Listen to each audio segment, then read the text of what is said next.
Bonjour et merci de nous retrouver pour La Foi prise au mot, votre rendez-vous hebdomadaire de formation chrétienne, avec aujourd'hui un seul mot, le mot théologien. Il s'agit souvent d'un mot qui fait peur. Le théologien est un spécialiste, souvent poussiéreux, souvent hermétique. Telle est l'idée que l'on s'en fait.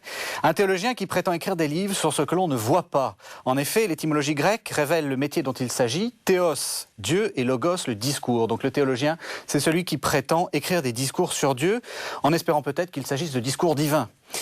Comment peut-on être théologien? Y a-t-il des choses à dire sur Dieu? Y a-t-il encore des choses à dire sur Dieu?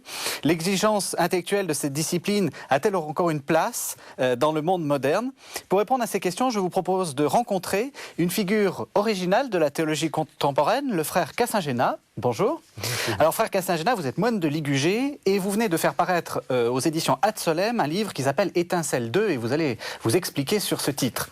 Et pour discuter avec vous, je vous propose de rencontrer Florence de Lucy. Bonjour. Bonjour. Alors vous êtes conservateur et pas conservatrice, vous m'avez bien dit de ne pas dire comme ça, conservateur général des bibliothèques et vous êtes spécialiste également de Simone Veil et de Paul Valéry. Si vous voulez. Et aussi du frère Cassingena. Non, c'est trop dire. Alors, c'est beaucoup trop dire. Alors, ce que je vous propose de faire, c'est donc d'essayer de réfléchir à ce métier de théologien à partir de ce que vous avez écrit. Alors, j'aimerais qu'on commence par le titre, Étincelle, Étincelle 2. Pourquoi avoir intitulé un exercice de théologie ou un livre de théologie Étincelle 2 ?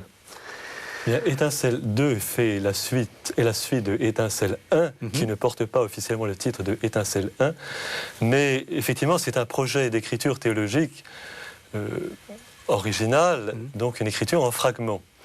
Et le terme même d'étincelle suggère le feu, et ce sont des copeaux de feu, si on peut dire, des éclats, ou peut-être des éclairs de lucidité, si j'ose dire, parce que est-ce que nous voyons Dieu? Nous ne voyons pas Dieu.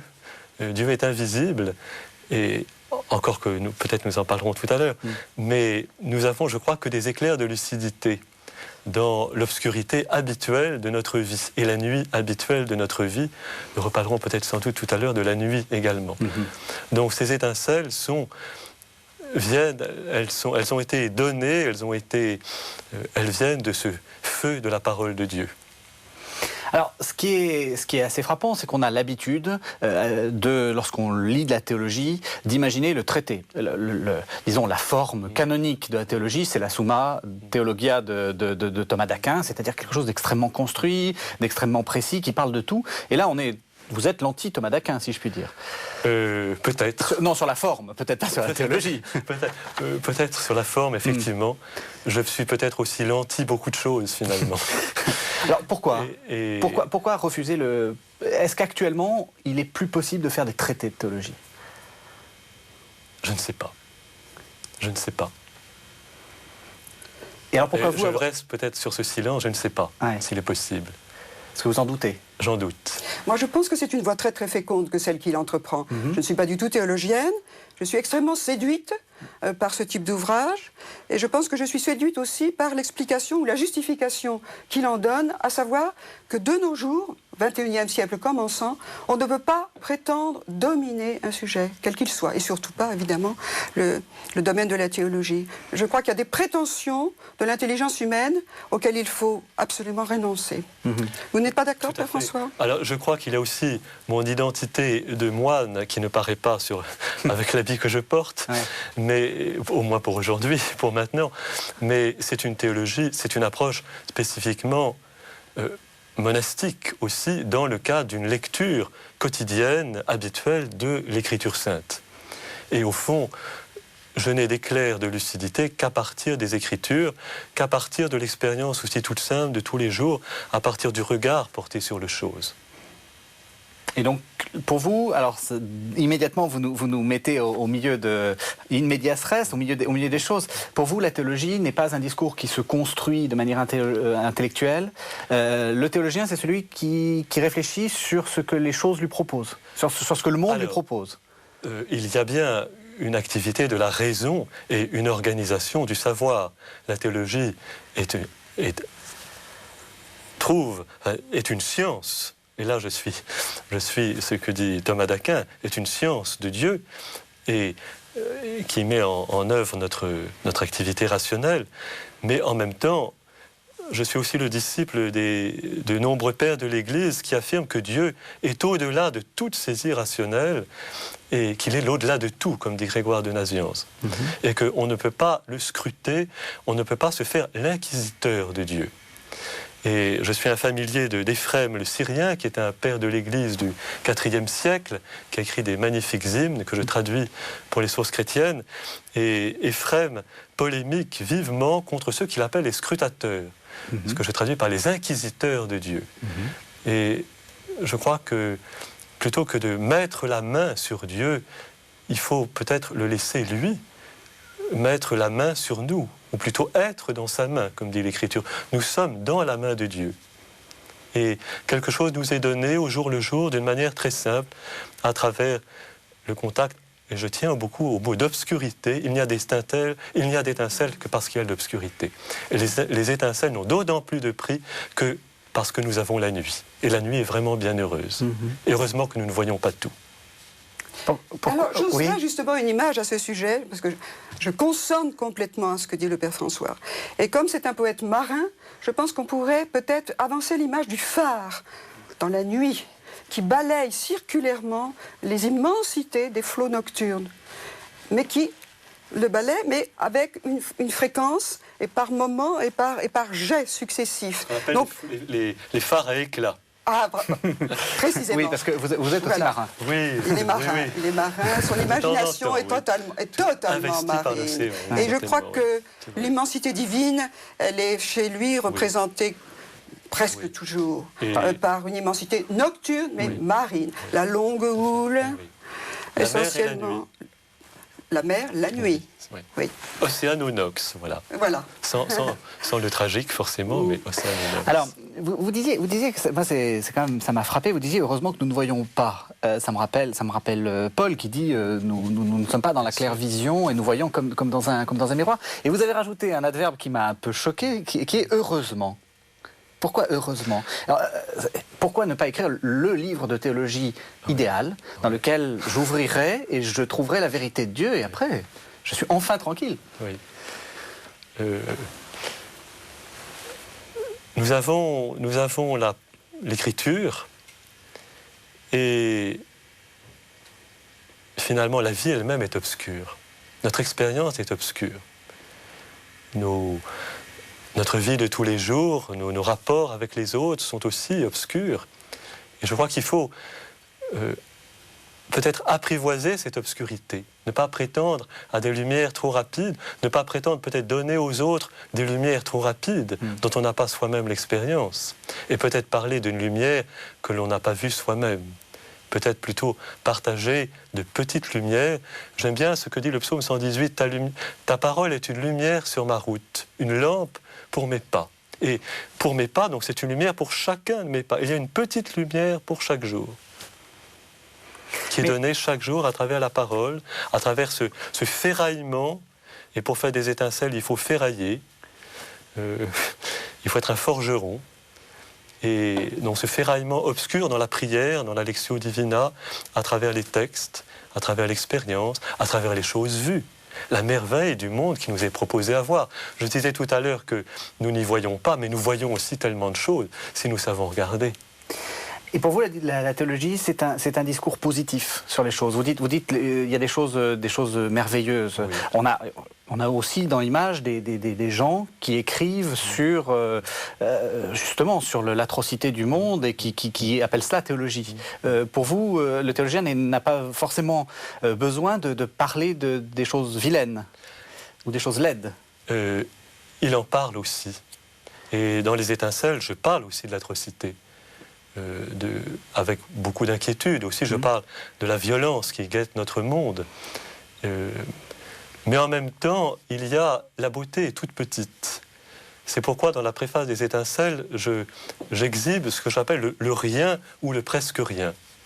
Le givre qu'on voit à travers la fenêtre, le chant d'un oiseau, le saut d'un écureuil, le bruit d'une plume qui glisse sur un papier. Dieu est dans tout cela. Et ce n'est pas du tout du rêve, un rêve facile.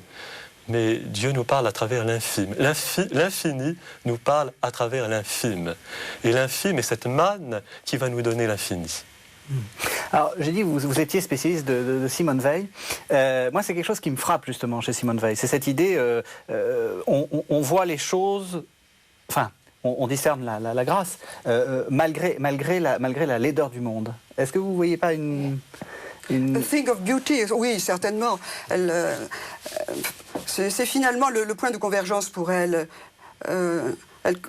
Ça corrobore exactement tout ce que vous venez de dire. Le monde est indéchiffrable, soi-même nous sommes indéchiffrables. Nous ne pouvons pas justement avoir un discours, si rigoureux soit-il, on ne peut pas avoir un discours totalement convergent. Mais il y a quand même... les lignes se rejoignent vers un infini qui s'appelle beauté. Et vous dites magnifiquement que la beauté, on ne doit même pas l'apercevoir. Oui. Elle est, et elle éclate, et elle illumine, mais à notre insu. Ça me paraît une chose... Elle est subliminaire, oui. Subliminaire, ou bien alors elle émane de quelque chose que l'on est ou que l'on dit. On ne doit pas le savoir. Ça, c'est extrêmement beau, je trouve aussi. C'est-à-dire, on ne doit pas le savoir. Eh bien, il y a beaucoup de choses en soi-même qu'on ne doit pas savoir. Je crois qu'il y a un travail d'émondation sur soi, un travail de... il faut savoir s'écarter de soi-même. Enfin, le Père François en parle dans tout son livre. Il faut écarter des pans entiers de soi. Et puis il faut s'écarter soi-même. Ça, c'est tout le message pascalien. Vous êtes totalement contraire à une certaine idéologie contemporaine qui dit qu'il faut être conscient de soi, qu'il faut faire un travail sur soi, qu'il faut, par la psychologie, comprendre comment on fonctionne. Et vous dites, ah non, surtout pas. Alors, est-ce que c'est parce que vous voulez vous cacher des choses à vous-même, ou est-ce que vous pensez qu'il y a quelque chose de mauvais dans cette transparence-là? Non, je pense qu'il s'agit d'une hygiène très très très profonde du soi. Je pense qu'il faut être très conscient de beaucoup de choses. D'ailleurs, de toute façon, le XXe siècle nous a appris beaucoup de choses sur le plan de la psyché, trop d'ailleurs probablement, mais enfin nous sommes bourrés de connaissances à ce sujet et nous avons à faire un tri. Et ce tri est conscient. Et une fois qu'on l'a fait, on se sent beaucoup plus libre et plus fort. Mais ce n'est pas du tout un acte d'inconscience, Père François, vous êtes bien d'accord? Ce qu'il faut, c'est pas se perdre dans sa propre obscurité, probablement. Ah. Vous voulez dire... Oui, si, je vois. Vous voulez dire quoi? Ne pas s'attarder peut-être à sa propre obscurité ou peut-être accepter que tout soit obscur. Ça vous gêne pas, cette obscurité? C'est vrai que non, l'obscurité ne me gêne pas du tout. On est quand même dans un monde qui veut la transparence. L'absolue transparence, y compris au niveau médiatique. Oui. Et en fait, dans les relations ici à KTO, on en fait partie de cette façon de vouloir montrer l'Église, de vouloir faire en sorte que l'Église soit visible, qu'on explique comment elle fonctionne, etc. Et vous n'êtes pas dans cette lignée-là. C'est vrai. Mais je pense qu'il fonctionne avec la notion de transparence. Le regard... Oui, c'est le regard qui est... C'est le regard. Mon cher Saint-Éphrem a une image, il parle beaucoup de la transparence, justement. Mais c'est la transparence du regard. Et la transparence est un idéal spirituel, c'est la transparence du cœur. Hein. Alors, il y a en nous des obscurités qui sont mauvaises. Mais il y a aussi ce demi-jour dans lequel le Seigneur nous laisse et qui est bon. Je pense à la beauté du clair-obscur, par exemple, en peinture. Je pense à certains tableaux du XVIIe ou la vocation de Matthieu du Caravage. Eh bien, le Seigneur nous rejoint à travers cette obscurité. Alors justement, en disant cela, comment est-ce que vous osez être théologien? Comment est-ce que vous osez écrire? J'allais dire, finalement, un théologien, c'est quelqu'un qui en sait plus que les autres, normalement. C'est peut-être... quelqu'un surtout qui pose des questions et qui entraîne les autres à s'étonner. Et cela non seulement à propos de Dieu, mais à propos de toute chose. La théologie se cache en toute chose. Et du reste, je n'aime pas me décerner à moi-même le titre de théologien, comme je l'ai dit le jour de ma soutenance de thèse, parce que peut-être que lorsqu'on se dit soi-même théologien, on cesse déjà de l'être. C'est ce que vous disiez des feux qu'on n'a pas vus et qu'on prétend enseigner aux autres. Oui. Au fond, je crois que tout est donné. Et comme moine, je me considère comme pauvre et recevant chaque jour peut-être une petite miette de lumière que le Seigneur va me donner. Et que, puisqu'il me la donne, il faut absolument que je la donne aux autres. Et on reçoit d'autant plus de sens que l'on en donne. Et je pense qu'aujourd'hui, on se pose beaucoup cette question du sens, rien n'a de sens, mais essayons de recevoir les toutes petites choses qui nous sont données pour en faire aumône. Moi, je rebondirais sur justement le thème du regard. Un regard peut-être transparent, c'est-à-dire très purifié, et ne plus porter le regard que nous projetons. On devient regard. Et on se heurte à la chose vue. Et c'est pour ça que chez vous, le thème de la fenêtre est quelque chose de magnifique. Et une fenêtre qui, chez vous, est une croisée.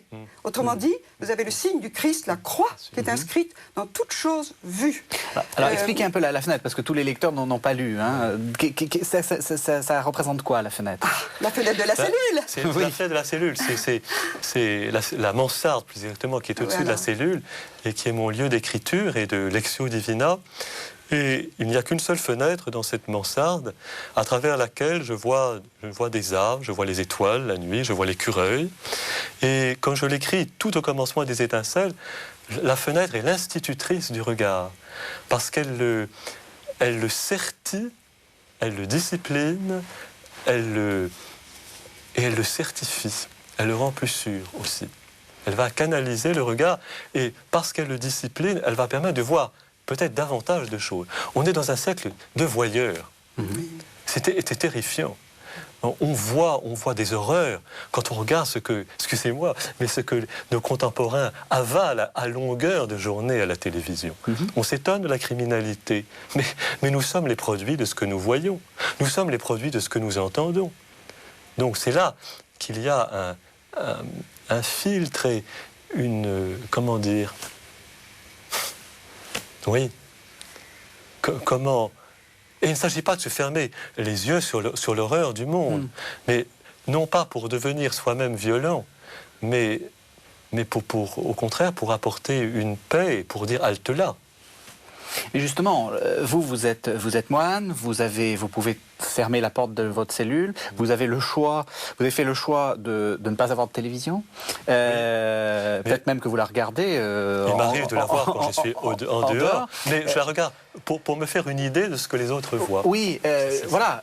Le problème, c'est comment faire quand on est soi-même environné de ce monde d'images, etc. Comment on peut fermer comment à part de regarder KTO, bien entendu, mais sinon, est-ce que le métier de théologien est aussi, vous savez, comme on disait autrefois des philosophes, qu'il fallait avoir de l'otium, il fallait avoir du temps, il fallait être riche, en fait. Est-ce qu'il faut pas, est-ce que vous n'êtes pas un privilégié d'une certaine façon? J'aime bien le thème de l'otium, effectivement, mais c'est un otium pour, je dirais, déjeuner de pas grand-chose. Voilà. C'est pas pour faire un grand festin pour soi, mais c'est peut-être pour observer peut-être tout simplement le bois du plancher, et pour se trouver en face de la page, et puis en face des autres. Quand on est moine, on dit aussi en communauté, et un moine a 3 déserts à traverser. Lui-même, sa communauté et Dieu. Et donc la vie monastique n'est pas facile. Elle n'est pas ce doux otium que l'on pourrait croire. Et le mystère du mal nous traverse, chacun de nous, traverse nos communautés, traverse l'Église. Et donc les étincelles sont malgré tout cela. Au fond, je n'aimerais qu'il ne reste de moi que des étincelles.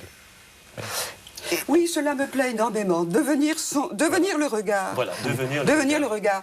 Voilà. Ce n'est pas le je me voyais me voir sinueuse et dorée de Paul Valéry, qui est finalement un épisode totalement dramatique de sa jeune Parc, qui d'ailleurs trouvera une certaine résolution. Mais c'est un enfer. Il parle d'un monstre qui se tord sur le pas d'une porte de feu. C'est exactement l'inverse. On ne doit pas se voir se voyant. Je crois qu'il faut devenir ce que l'on voit. Et du même coup, je crois que l'infime devient le meilleur support. Et tout se met à briller. La chose absolument minuscule. Et on s'aperçoit que dans l'infime, vous pouvez trouver l'infini. Ou qu'à partir d'un grain de sable ou d'un galet un peu mouillé par la mer, et qui va jeter un certain nombre de lumières, bien vous pouvez... Et puis voir la parole de Dieu dans son infime détail. Chaque verset, chaque texte, chaque page de l'Écriture est un tel monde.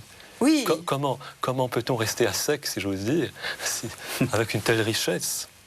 Oui, mais justement, vous regardez à neuf, à nu, vous scrutez chaque mot. D'ailleurs, vous les scrutez d'une manière philologique, c'est-à-dire vous aimez retrouver les racines grecques et latines, mais c'est pour notre enchantement. En réalité, vous faites frotter les mots entre eux et il y a une étincelle qui jaillit du crissement du silex. Mais est-ce que vous pensez, parce que vous êtes laïque, vous êtes dans ce monde, vous êtes dans un monde de livres, c'est une certaine forme de monachisme, mais bon... Est-ce que vous pensez que c'est possible d'obtenir, de devenir théologien et d'avoir cette sorte d'ascèse dans le monde dans lequel nous vivons? Il faut choisir ces lieux. Il faut éviter certains lieux. Il faut choisir le non-bavardage. Il faut élire les moments de silence. Je pense qu'il faut tailler dans cette forêt qui nous étouffe. À partir de ce moment, oui. Mais c'est l'évangile dit, évangile qu'on n'y a pas très longtemps. Quand tu pries, retire-toi dans ta chambre et ferme la porte. Sur lequel j'ai écrit un petit livre d'ailleurs. Mais certes, je n'ai pas une mansarde aussi austère que celle du Père François. Oh, c'est pas qu'elle est austère, mais si. Elle est poétique, voilà, tout simplement. Et pour moi, le mot poésie, ça dit tout. Oui. Et la poésie, c'est pas simplement le chant des petits oiseaux. La poésie, c'est quelque chose d'extrêmement sérieux. Je préférais presque dire le mot poiesis ou en grec. Parce que la poésie, je crois, ça vient de faire. De faire. Le mot grec pour de faire. La poésie, c'est une position a priori dans l'existence. Voilà. Au fond, et quand on est poète, quoi que l'on voit, quoi que l'on fasse, où que l'on se trouve, on est en position de poésie. Voilà. Et donc on peut aimer ce monde. On ne le condamne pas. Et j'aimerais que nos auditeurs soient persuadés que ce monde, je l'aime profondément. Et que dans ma mansarde, je travaille pour lui. Obscurément, mais je veux le toucher vraiment. Et vous pensez que le théologien, justement, parce que c'est aussi ça une des idées qu'on a sur la théologie, c'est l'idée que le théologien a un regard un peu moraliste. Oui, il y a toujours un rapport entre le théologien et le moraliste. On a deux idées du théologien, qu'il est moraliste et qu'on ne le comprend pas. Oui.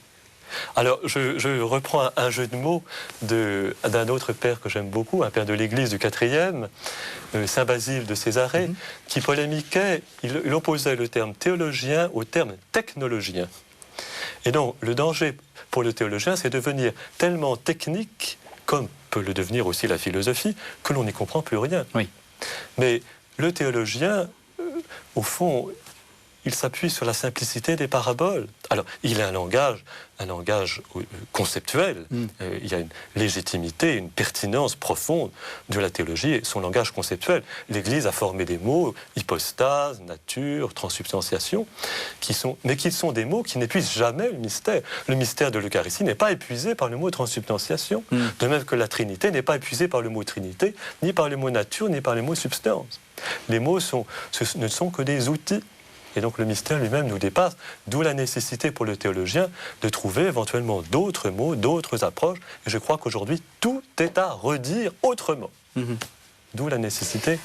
Je pense néanmoins que votre position de moine, c'est-à-dire votre fonction, votre métier, qui vous soumet au cours du temps, le temps des saisons, vous dites ça magnifiquement, de novembre à novembre, et le temps liturgique qui est de l'Avent parce que nous sommes les fils du temps, d'une certaine manière. Et le temps déploie pour nous le mystère. On peut être théologien d'une manière abstraite, mais on peut être théologien au jour le jour, à cause de chaque texte qui nous est donné, de chaque fête, de chaque nativité, de chaque présentation au temple, qui va nous mettre dans l'actualité du mystère. Et il y a une grâce chaque jour pour rencontrer le mystère de chaque jour, la page de chaque jour. À chaque jour, sa page. Voilà. Disons que vous avez du combustible journalier. Exactement. Et c'est cela que vous nous redonnez sous forme d'étincelles. En acceptant aussi parfois le jeûne, l'obscurité. Il y a des jours où on n'y voit rien, on est à sec. Accepter ce désert. Et puis tout à coup, il y a la manne qui est donnée. C'est pourquoi je suis toujours un petit peu dans cette attitude de recevoir ce que j'écris. Je ne sais pas. J'ai un petit carnet sur lequel je note quelques mots, quelques bribes, et puis je retravaille beaucoup après dans un très long travail d'écriture, littéraire aussi, c'est vrai, puisque là, il y a une part immense d'écriture. Et je crois que nous avons aussi besoin d'écriture. C'est pas, enfin, avec un jeu de mots très classique, c'est pas j'écris, c'est ça écrit au début. C'est-à-dire qu'il y a quelque chose qui n'est pas vous qui écrit. Il y a les choses qui sont données, certainement. Mais l'essentiel vous est donné, à savoir, d'une part, le credo, c'est-à-dire le formidable travail de l'Église, oui, mais aussi les évangiles. J'aime beaucoup l'image, alors je ne suis pas Grégoire le Grand, mais même si je l'aime beaucoup, l'image de la colombe qui parle à l'oreille. Ah, oui. Et dans l'iconographie antique et médiévale surtout, qui est symbolique, je crois que parfois la colombe nous parle effectivement à l'oreille. Donc il faut l'écouter. Il faut l'écouter. Et là, c'est Saint Benoît, écoute mon fils, ausculta o fili.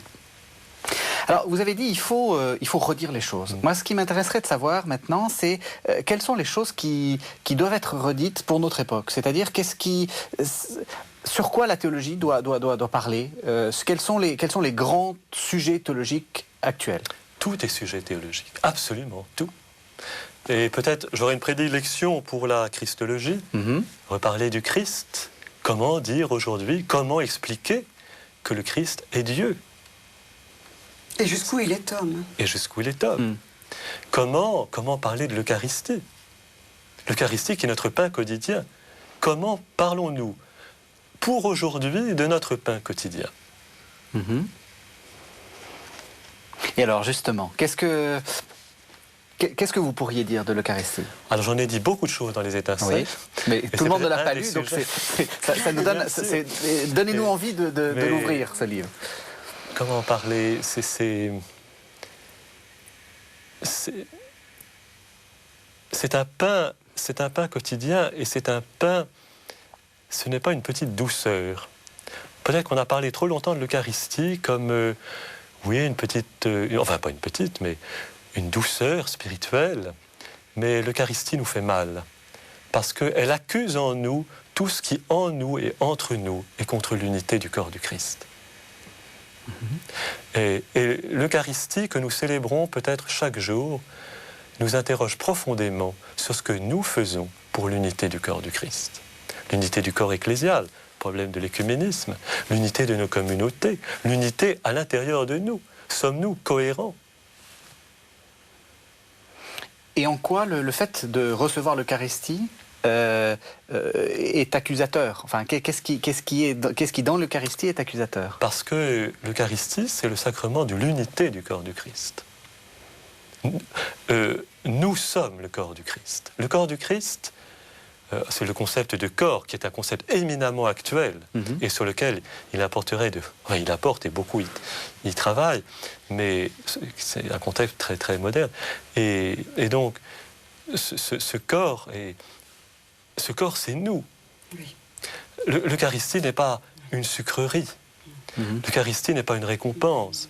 L'Eucharistie n'est pas simplement, c'est pas simplement une hostie dans l'ostensoir que l'on regarde. Mais l'Eucharistie, c'est vous êtes le corps du Christ. Elle se célèbre entre nous, elle nous brûle. C'est l'évangile d'Emmaüs. Je pense que c'est un sacrement d'unification et de l'éclatement de nos petits moi. Quand on revient de l'Eucharistie, nous sommes chargés, et nous sommes tous chargés mêmement du Christ qui vient de nous être donné. Et nous, il me semble, personnellement, c'est peut-être une chose très personnelle, mais que nous sommes à ce moment-là, merveilleusement, tous des sarments du même cep, par grâce. Et nous devenons finalement cette foule d'autrui. Tout à fait. Tout à fait. Et je crois que c'est l'autrui que vous révélez le plus magnifiquement dans les étincelles. C'est-à-dire qu'il n'y a pas une succession de petits moi. Nous sommes l'autre, l'autrui, le frère et l'autrui.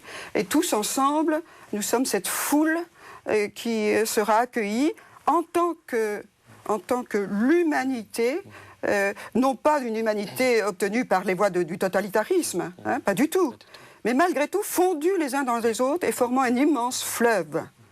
Voilà, un fleuve qui va se précipiter vers un estuaire, Voilà. et avec l'immense océan qui sera là pour nous accueillir. D'où le verset que j'aime beaucoup du psaume 121, quelle joie quand nous a dit nous allons à la maison, du Seigneur. Au fond, c'est cela. Oui. Être chrétien, c'est avoir un but. Oui. Et peut-être qu'aujourd'hui, où on vit beaucoup sans but, chacun allait son chemin, comme dit Isaïe, où ils sont sans espérance. Et être chrétien, c'est aller. Quelle joie quand on m'a dit nous allons à la maison du Seigneur.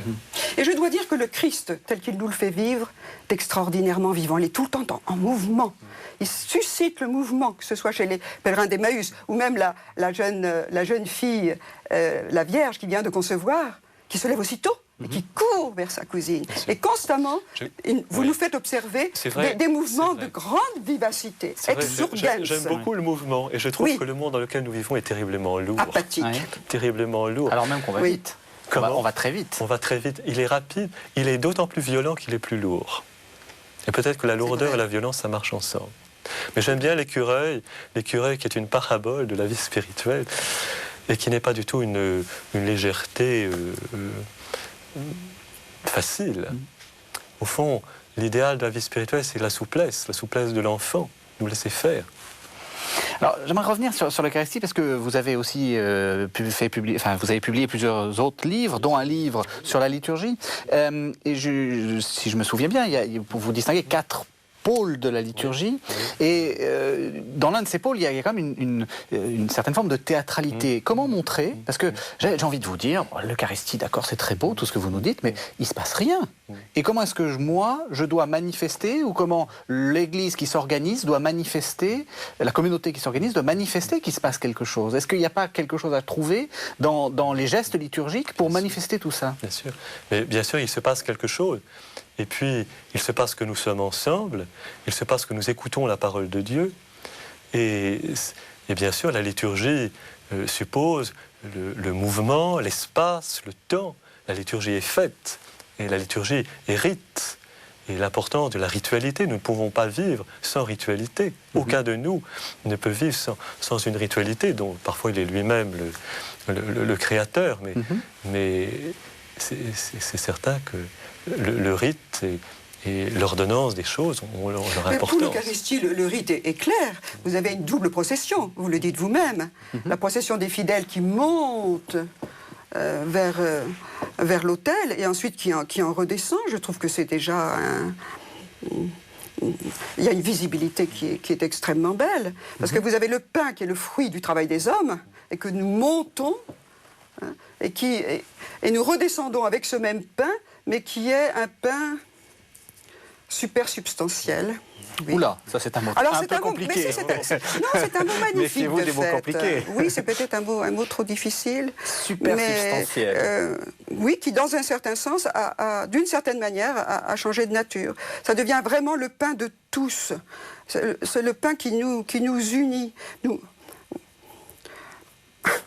Comment dire, Père? Moi, en vous écoutant, j'ai envie de vous poser une question.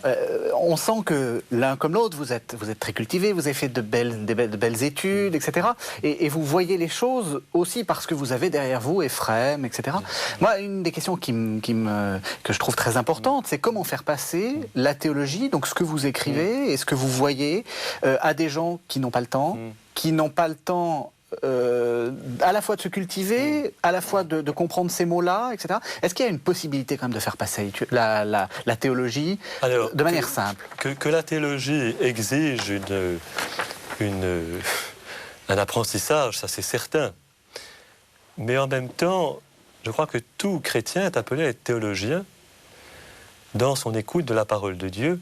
Et c'est là qu'il y a peut-être un rapport, une certaine nativité, une certaine fraîcheur à retrouver dans le contact avec la parole de Dieu, dans le contact avec les choses de la vie, avec les êtres, pour ne pas enfermer le théologien dans une technicité ou dans une...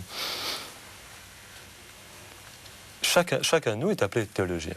Et qui qui va l'appeler justement? Qui va être le médiateur entre ce que vous développez, qui est quand même assez complexe, et est-ce que c'est les prêtres qui doivent faire ça? Comment ça fonctionne pour vous? C'est difficile, je pense, au chemin que peuvent faire par exemple les étincelles, qui est un chemin un peu imprévisible, ou par rencontre. L'importance des rencontres, comment dire? Moi aussi, je comprends cela. C'est la beauté de votre vocabulaire, qui n'est pas le vocabulaire ecclésial ou ecclésiastique. C'est vrai. Donc, les mots rajeunissent singulièrement. Ils brillent, ils jettent des éclats. Ce sont des copeaux de lumière, des tessons de lumière. Et ces tessons reçoivent la flamme du soleil divin et la renvoient. Je trouve votre livre très lumineux. Et je pense que la vie de Jésus, telle que vous nous la faites traverser, Jésus qui devient Christ, quand il est baptisé et que le Père reconnaît son amour, c'est lui, mon fils bien-aimé.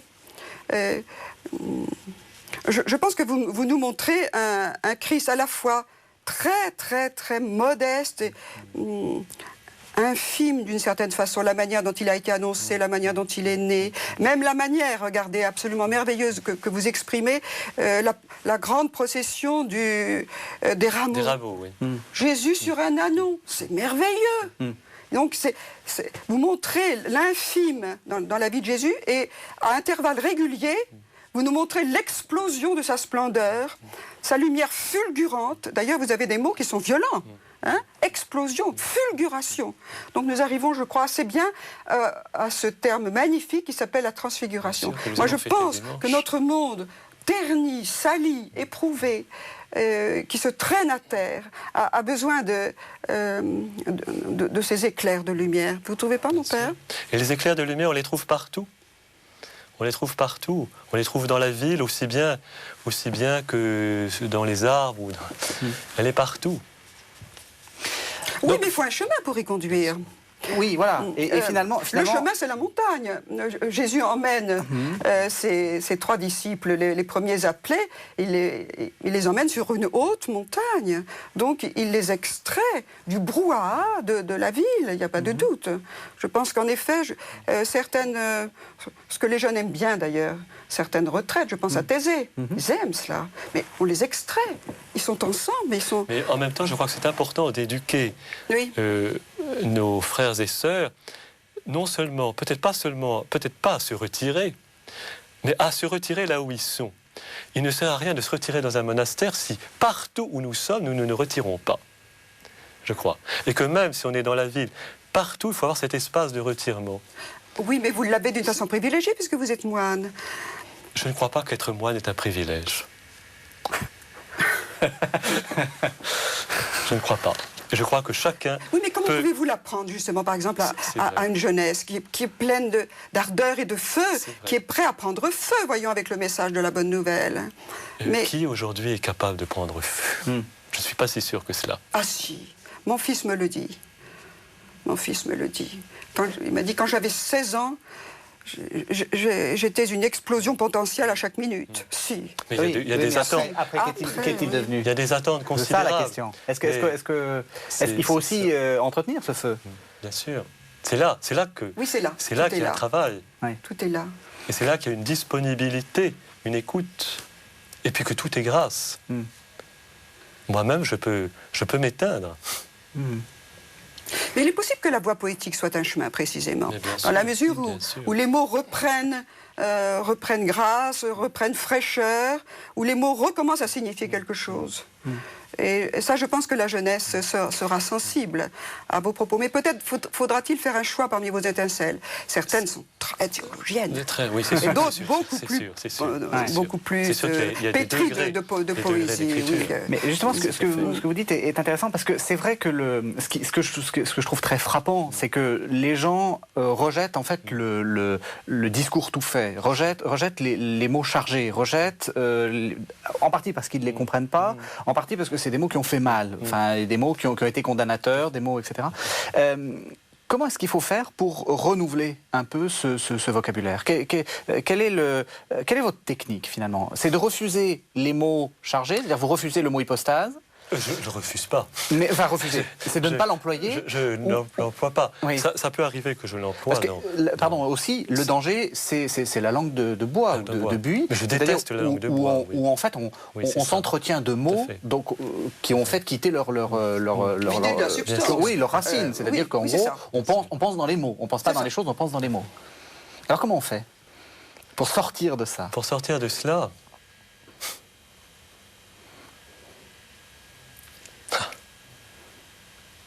je crois qu'il y a l'appui sur l'écriture, l'écoute de l'écriture, le langage de l'écriture lui-même qui est imagé et qui...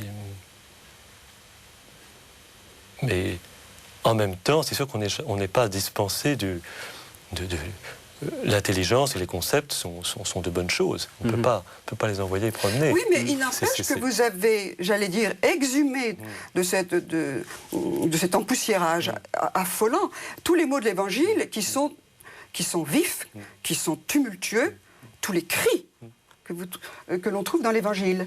Et c'est même très très étonnant. Moi-même j'ai été surprise. Je prétendais avoir à peu près lu convenablement et maintes fois les Évangiles, et il ressuscite à mes yeux quand je le lis. C'est le cas de le dire. Jésus cria, et même sur la croix, il meurt dans un grand cri. Et le Père lui répond. Alors ça, bon, bien sûr, c'est une intuition de théologien qui est absolument sublime. Donc il y a un échange même au moment où le dernier soupir se rend dans un grand cri. Donc je crois que ça fait du bruit. Donc d'une certaine façon, la jeunesse peut entendre ça, si je puis dire. Mais mon but n'est pas d'être l'apôtre de qui que ce soit, au fond. Oui. Ni de la jeunesse, ni de... Je crois que c'est pas ça que je cherche. Finalement... c'est un don beaucoup plus large. Et je crois que le chemin du théologien, c'est le chemin que le Christ a... Enfin, d'abord, pour chacun de nous, le seul chemin, c'est le Christ. Donc, il ne peut nous arriver à chacun de nous, il ne doit nous arriver à chacun de nous que ce qui arrive au Christ. Et donc, de même que la parole du Christ a rencontré de la pierre, des ronces, de la bonne terre, eh bien, la parole de celui qui essaie de parler un petit peu modestement de la parole de Dieu va rencontrer aussi la pierre, va rencontrer le bois, va rencontrer les ronces, tout cela. Et au fond, c'est le mystère de la parole qui est en chemin. Alors, il nous reste une dizaine de minutes. On s'était promis qu'on parlerait quand même du Christ. Qu'est-ce qu'il y a de nouveau à dire sur le Christ depuis 2000 ans? Quelle est pour vous la chose centrale, là, actuellement, les choses qu'il faut dire, que le monde n'a pas perçues? Oui, je crois que ce qu'il faut dire, c'est que le Christ rejoint chacun de nous. Et j'en reviens au tableau du Caravage dont je parlais tout à l'heure, que j'aime beaucoup. Et le Christ, c'est celui qui me rejoint dans l'obscurité avec son doigt, qui me montre du doigt. Voici que je me tiens à la porte et que je frappe. Si quelqu'un entend ma voix et ouvre la porte, je viendrai et je dînerai ou je souperai entre quatre yeux, si j'ose dire, avec lui. Non pas pour me condamner, mais pour me relever. Je ne te condamne pas, comme le dit Jésus à la femme adultère. Au fond, le Christ, ce qui est important, c'est le regard du Christ. Celui qui me voit. Celui qui pose son regard sur moi. Et c'est celui-là qu'il faut annoncer et qui dit « je ne te condamne pas ». C'est magnifique. Et comment être sûr que c'est le Christ qui est en train de nous regarder et c'est pas nous-mêmes qui essayons de créer du Christ et d'ouvrir des portes qui en fait sont des portes dans lesquelles nous passons? Mais c'est là qu'il faut accepter toutes les médiations dont le Christ se sert, à travers lesquelles le Christ nous est donné. Ces médiations que sont les sacrements, cette médiation qu'est sa parole, cette médiation qu'est son Église, dans sa pauvreté actuelle. La pauvreté de ce que nous sommes tous. Sa médiation, c'est chaque autre me donne Jésus-Christ. La médiation, c'est aussi le temps liturgique, c'est aussi toutes les choses, tout ce que nous voyons, c'est la création entière. C'est tout cela à travers... Oui, mais vous nous proposez finalement des choses extrêmement traditionnelles. Et moi, j'ai envie de vous dire, mais moi, je veux le voir face à face. J'ai pas envie de toutes ces vieilleries. Mais est-ce que la création est une vieillerie? Est-ce que la parole de Dieu est une vieillerie? Est-ce que l'Église est une vieillerie? Elle a 2000 ans. Elle a 2000 ans, mais dans le Pasteur d'Hermas, elle est représentée effectivement comme une vieille femme, mais en même temps, elle est tellement jeune.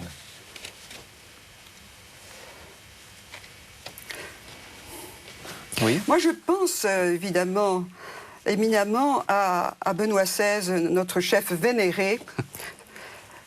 Je ne crois pas que Benoît XVI soit notre chef. Si vous voulez, il ne sera pas chef. Mais enfin, il a tout de même parlé à Cologne devant une foule de jeunes. Et il a osé justement utiliser un vocabulaire, je reprends évidemment cette catégorie, la jeunesse tout de même qui est le futur de notre Église. Et il a osé utiliser un vocabulaire emprunté à ce que la science au XXe siècle nous a donné de meilleur, c'est-à-dire la science de l'atome. Et il a parlé justement de l'Eucharistie, c'est ça, comme étant une sorte de formidable sacrement, le sacrement, un miracle foudroyant, et qu'il compare à une fission nucléaire, et par laquelle l'amour vainc la mort. Et ça, je l'avais écouté sur la télévision, c'est tout de même un des avantages merveilleux, et bravo Catéo, j'ai suivi passionnément tout cela, et à ce moment-là de son homélie, j'ai sursauté, et mon cœur a été rempli d'une énorme joie. Je pense que le vrai réel, le réel transfiguré, c'est-à-dire le vrai réel, il est là, il affleure, il n'est pas loin. Et que lorsqu'il se donne à voir, c'est absolument explosif. Et c'est surtout efficace, et c'est mobilisateur, et c'est... Quand nous préparions ensemble cette émission, nous avons pensé naturellement à la semence qui est exponentielle. Je crois que ça vient de Simone Veil d'ailleurs. La puissance exponentielle de la semence. Une semence est quelque chose d'absolument infime, mais dont le pouvoir, une fois que ça a pourri en terre, le pouvoir vital est presque infini. Moi, je pense que c'est ça la nouveauté de ce que nous avons à annoncer. C'est-à-dire finalement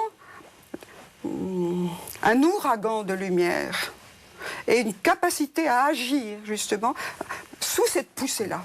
Et en même temps, tout restera très humble. Oui, c'est ce que j'avais envie de vous dire. Parce qu'il ne se passe rien en apparence. Tout restera très... il ne se passe rien. Et les grands missionnaires, et ces exemples admirables que nous avons autour de nous, est tellement modeste. Je ne sais pas, prenons les choses très très modestes.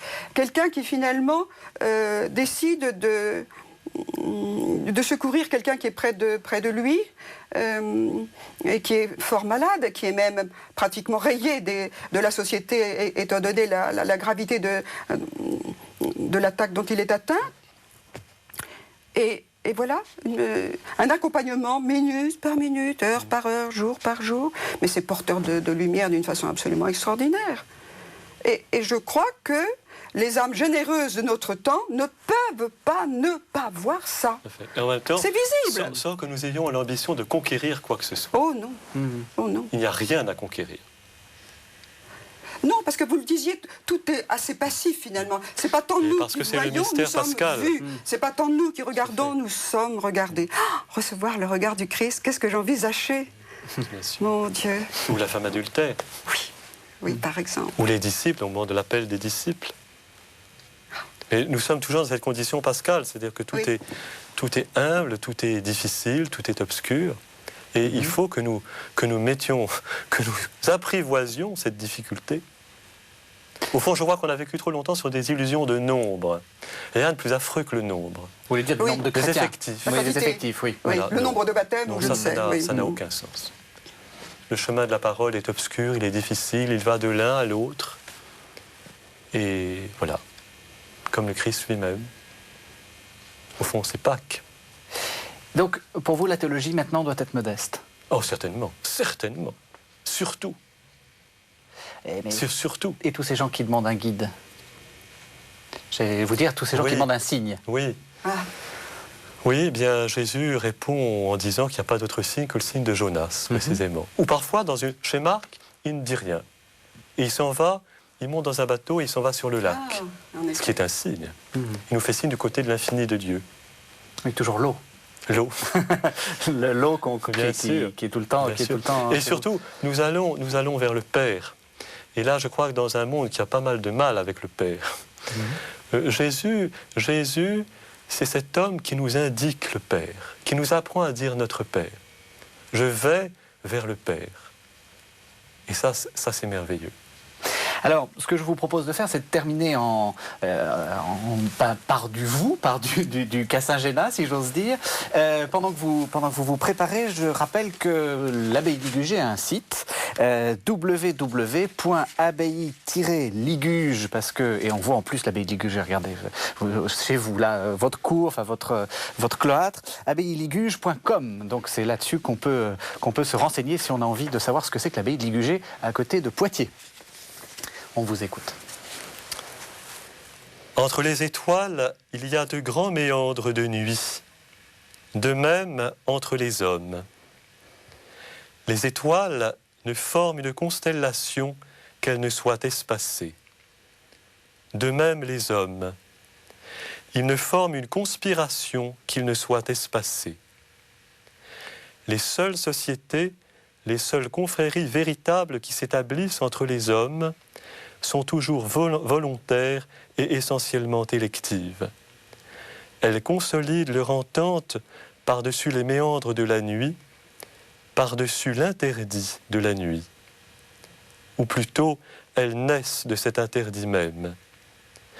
Car le dire silencieux de la nuit est le bien commun le plus précieux entre les hommes. Et encore ceci, la plus humble sépulture que l'homme puisse désirer et préparer pour lui-même est moins encore que la terre.